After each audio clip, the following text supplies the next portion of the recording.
வணக்கம், இது குட்டி ஸ்டோரி பாட்காஸ்டோட 10th எபிசோட். இன்னைக்கு நம்ம எபிசோட்ல 90s ஒரு சூப்பர் டூப்பர் ஹிட் படமான காதலன்ல லெஜெண்டரி சிங்கர் எஸ்பிபி அவர்கள் சொன்ன ஒரு முக்கியமான டயலாக் பத்தி தாங்க தெரிஞ்சுக்க போறோம். ஆத்திரம், அழுகை, கோபம், சந்தோஷம் எதுவா இருந்தாலும் சரி, ஒரு 5 நிமிஷத்துல மனசு அமைதியாகிடும். அதுக்கப்புறம் எடுக்கிற எந்த முடிவா இருந்தாலும் தெளிவா இருக்கும் அப்படின்னு அவரோட பையன் பிரபுதேவாக்கு சொல்லுவாரு. இன்னைக்கு நம்ம முடிவெடுக்க போறத பத்தி பார்க்க போறது இல்லைங்க, அதுக்கும் மேல ஒரு முக்கியமான விஷயத்த பத்தி தெரிஞ்சுக்க போறோம். முடிவெடுக்கும் போது நம்ம மனநிலைமை எப்படி இருக்கணும் அப்படின்னு தான் பார்க்க போறோம்.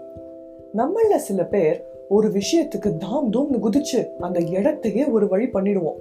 அதே சமயம் சில பேர்லாம் என்ன நடந்தாலும் அப்படியே சாந்த சொரூபமா இருப்பாங்க.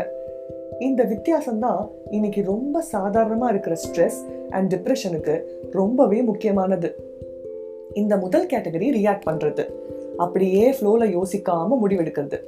அடுத்த கேட்டகரி ரெஸ்பாண்ட் பண்றது, யோசிச்சு நிதானமா முடிவெடுக்கிறது. பல நேரங்கள்ல நம்ம மனசு ஆட்டோ பைலட் மோட்ல போய் நான் நல்லா பண்றேனோ இல்லையோ நீ நல்லா பண்ற அப்படின்னு நம்மள ஒரு வழி பண்ணிடும்.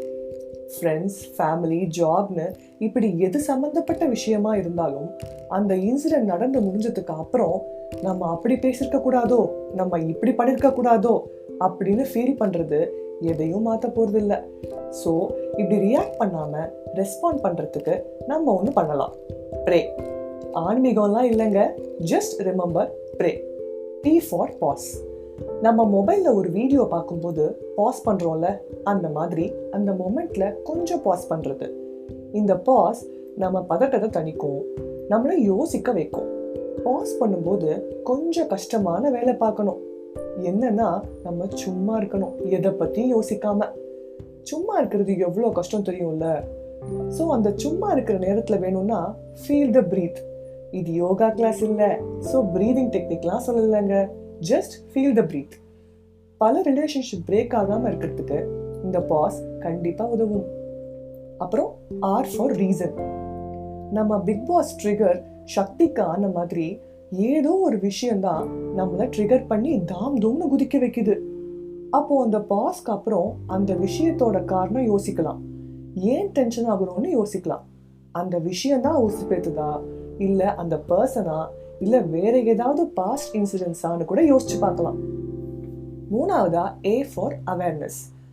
காரணங்கள் புரிஞ்ச உடனே நான் யார் என்று தெரிகிறதா அப்படின்னு நமக்கு நாமே கேட்டு பார்க்கணும். இந்த உலகத்துல, இந்த மொமெண்ட்ல, இந்த ரிலேஷன்ஷிப்ல நம்ம ரோல் என்னன்னு ரியலைஸ் பண்ணணும்.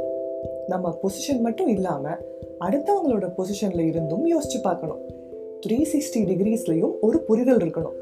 கோபப்படுறது கண்டிப்பா தப்பு இல்லைங்க, ஆனா புரிஞ்சு தெரிஞ்சு அறிஞ்சு அப்புறம் தான் கோபப்படணும். கடைசியா Y for yield. நம்மளோட வாழ்க்கையில நம்ம பண்ற ஒவ்வொரு விஷயத்துக்கும் பலன் இருக்கு. நம்ம யோசிக்காம பண்ற ஒரு சின்ன விஷயத்தினால பெருசா எதையும் இழந்துடக்கூடாது பாருங்க.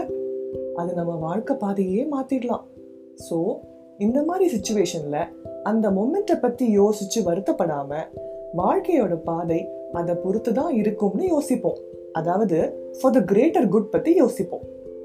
நமக்கு என்ன நடக்குதுங்கிறது நம்ம கையில இல்லாம இருக்கலாம், ஆனா அதை நம்ம எப்படி அப்ரோச் பண்றோம், எந்த ஸ்டேட் ஆஃப் மைண்ட்ல அதை ஃபேஸ் பண்ண போறோம்ங்கிறது கண்டிப்பா நமக்குள்ள தான் இருக்கு. ஸோ நல்லா ப்ரே பண்ணி அவசரப்படாம நிதானமா சிந்திச்சு முடிவெடுக்கலாம். இந்த எபிசோட் பிடிச்சிருந்தா லைக் பண்ணுங்க, ஃப்ரெண்ட்ஸ் அண்ட் ஃபேமிலியோட ஷேர் பண்ணுங்க, மறக்காம எங்க பாட்காஸ்ட்டை ஃபாலோ பண்ணுங்க. கமெண்ட்ஸ் எதுவா இருந்தாலும் எங்களுக்கு ஷேர் பண்ணுங்க. அடுத்த எபிசோட்ல இன்னொரு இன்ட்ரெஸ்டிங்கான மூவி டயலாக் பத்தி கேட்கலாம் அண்ட் தெரிஞ்சுக்கலாம். அது வரைக்கும் பாய் ஃப்ரம் குட்டி ஸ்டோரி டீம்.